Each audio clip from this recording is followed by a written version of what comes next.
Now, I grew up in Austria. I'm very aware of Kristallnacht, or the Night of Broken Glass. It was a night of rampage against the Jews carried out in 1938 by the Nazi equivalent of the Proud Boys.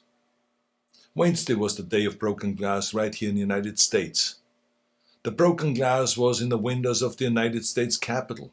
But the mob did not just shatter the windows of the Capitol. They shattered the ideals we took for granted.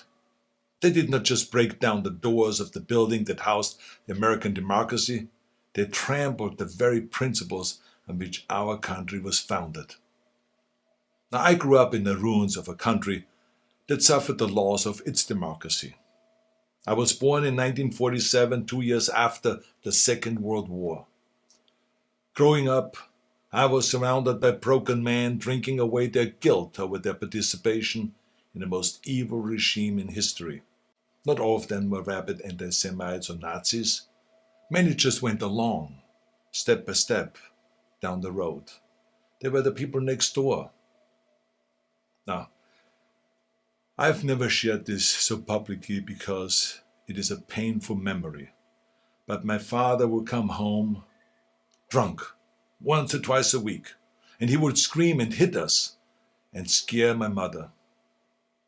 I did not hold him totally responsible because our neighbor was doing the same thing to his family, and so was the next neighbor over. I heard it with my own ears and saw it with my own eyes. They were in physical pain from the shrapnel in their bodies and in emotional pain from what they saw or did.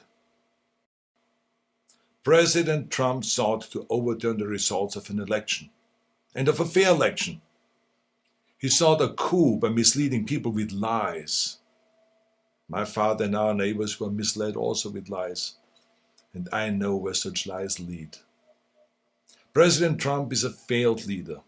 He will go down in history as the worst president ever. The good thing is that he soon will be as irrelevant as an old tweet. Now you see this sword? This is the Conan sword. Now here's the thing about swords. The more you temper a sword, the stronger it becomes.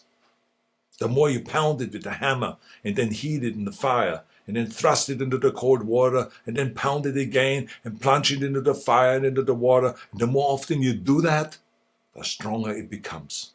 Our democracy is like the steel of this sword. The more it is tempered, the stronger it becomes. Our democracy has been tempered by wars, injustices, and insurrections. I believe, as shaken as we are by the events of recent days, we will come out stronger because we now understand what can be lost.